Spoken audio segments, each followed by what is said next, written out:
Il a participé à Secret Story en 2010 saison 4 remportée par Benoît Dubois. Bastien Bricou était l'un des habitants de la Maison des Secrets. Si depuis, il se fait plus discret, le charmant blond fourmi de projet. Il s'est confié en exclusivité à Pure People. Vous avez participé à la saison 4 de Secret Story. Quels souvenirs en gardez-vous? Comme je le dis souvent, c'était les meilleures vacances payées. À l'époque, j'avais 22 ans. C'était une sacrée aventure, j'en ai d'excellents souvenirs. C'était une parenthèse qui a ouvert des portes derrière. Si je n'avais pas fait ce jeu, ça n'aurait pas été aussi évident d'avoir ces portes ouvertes, donc je suis bien content d'avoir participé. Comment aviez-vous vécu l'enfermement?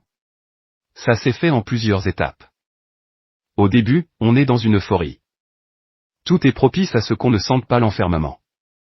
Mais avec le temps, on connaît tout le monde et tout par cœur. Donc le temps devenait long. En plus, je suis allé jusqu'au bout et ils avaient ajouté une semaine de plus cette saison. Douche froide quand on nous l'a annoncé. Êtes-vous en contact avec des candidats de votre saison? Principalement Robin.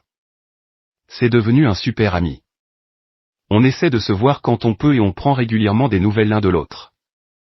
Il y a pas mal d'années, on est parti en Chine ensemble.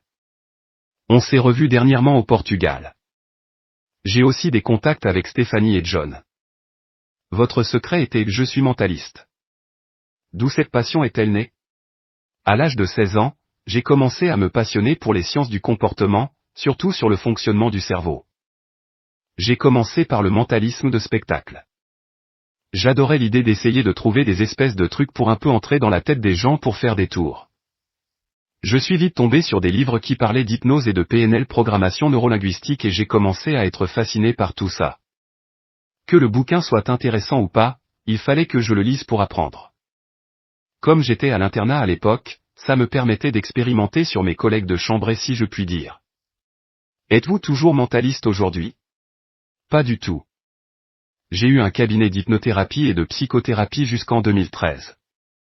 Mais j'ai fait un burn-out. J'étais tellement accaparé. Je faisais du business en ligne, j'avais mon cabinet de thérapie et j'avais écrit mon deuxième livre qui s'appelle Manipuler, pourquoi et comment. C'était trop d'un coup. Et je sentais que j'avais écumé le truc à fond, car cela faisait 16 ans que j'étais dedans. Cette phase-là m'a permis de prendre du recul. Je me suis demandé si j'avais encore envie d'échanger mon temps contre de l'argent. Au final, j'ai tout focalisé sur mon activité en ligne. Donc j'ai développé mon activité sur Internet à partir de 2013. Je le fais encore aujourd'hui. Je fais ce qu'on appelle de l'affiliation. Je suis un intermédiaire entre une offre et un besoin. Par exemple, si une personne achète quelque chose sur Amazon et qu'elle est passée par mon site, je vais toucher des commissions. Au final, je suis devenu expert là-dedans. Donc il y a un peu plus d'un an, j'ai écrit mon livre sorti en janvier. J'ai choisi d'être libre, pourquoi pas vous, édition Albin Michel. Ça reprend ce que je fais, mais pas que. L'objectif, c'est de montrer qu'on peut être plus libre et de montrer comment ça fonctionne. J'en suis bien fier. Et depuis le début d'année, j'ai mon organisme de formation. Étant donné que j'ai 15 ans d'expérience, l'objectif c'était de transmettre. J'ai aussi lancé ma chaîne YouTube et je suis plutôt content. Votre burn-out vous a donc fait grandir? Ça permet de prendre du recul, de savoir ce que je voulais réellement. Je voulais prendre plus de temps pour moi et pour voyager avec ma femme. La liberté, c'est vraiment le truc le plus important. Ce passage m'a ouvert les yeux sur tout ça. Il faut le voir comme quelque chose de positif. Sur votre site, vous dévoilez que vous êtes hypersensible. Pouvez-vous nous en dire plus? C'est ce qui me permet d'avoir le côté observateur qui peut me servir dans la vie. J'ai cette capacité à laisser l'organisme capter un peu ce qu'il se passe. Mais la contrepartie, c'est qu'émotionnellement on est plus affecté qu'une personne qui est plutôt imperméable. Si on ne se protège pas dans certaines situations, on peut être plus affecté que quelqu'un d'autre. Vous êtes en couple avec une jeune femme prénommée Aurélie. Comment vous êtes-vous rencontrés? Au mois d'octobre, ça va faire 20 ans qu'on est ensemble. On s'est rencontrés au lycée et on ne s'est plus quittés. Même quand j'étais dans Secret Story, on était ensemble. On a vécu plein d'histoires. Quel est votre secret? à partir du moment où on sait que dans une relation, il n'y a jamais rien de parfait et qu'on construit quelque chose de profond avec des valeurs communes, je pense qu'on est sur la bonne voie déjà. Dans la vie, plein de choses évoluent. Ce n'est jamais un long fleuve tranquille, mais il faut être ensemble pour les bonnes raisons. La clé c'est qu'on comble quelque chose chez l'autre et que l'autre comble quelque chose chez nous. On s'apporte quelque chose. Avait-elle bien vécu votre notoriété? Parfois c'était un peu compliqué, donc il faut l'appréhender. Mais tout s'est bien passé.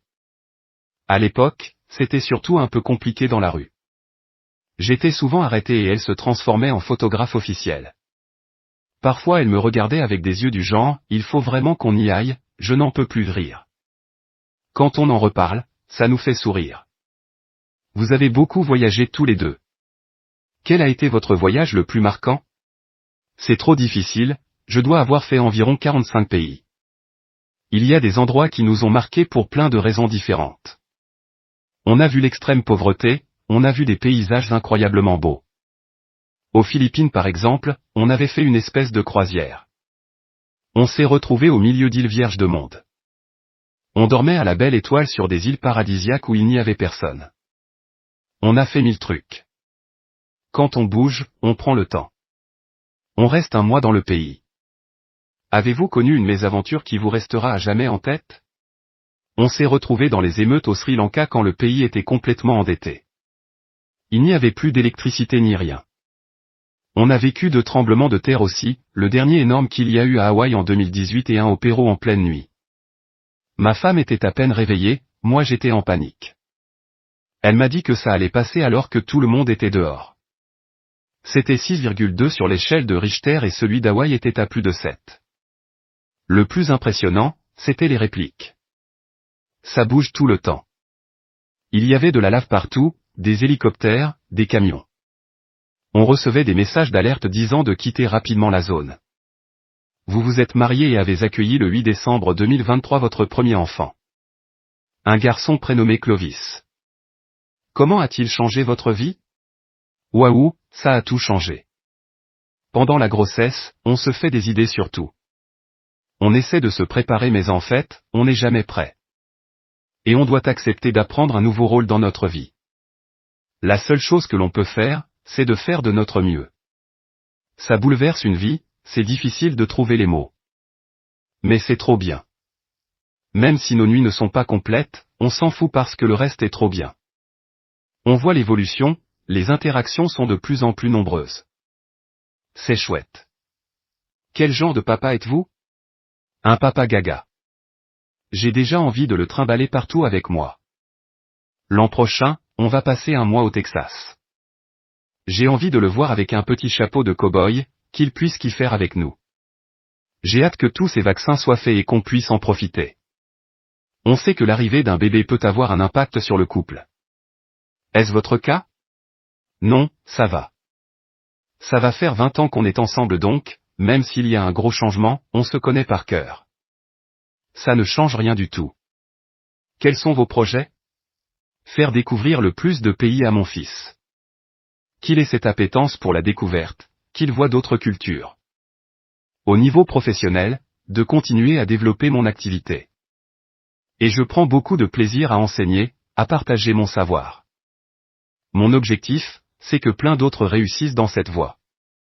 Qu'ils puissent travailler où ils veulent, quand ils veulent et comme ils le veulent. C'est ma philosophie. Regardez-vous cette nouvelle saison de Secret Story? Je n'ai pas du tout regardé.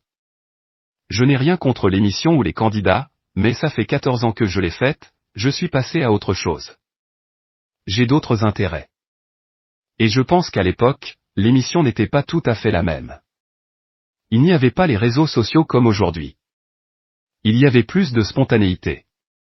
Au fur et à mesure des années, certains sont venus avec plus de calcul. Il y avait un peu moins d'authenticité. Parfois, on me propose des choses, mais je ne suis plus là-dedans. J'aime bien être dans ma petite bulle, c'est ma vie aujourd'hui. Contenu exclusif ne pouvant être repris sans la mention purepeople.com.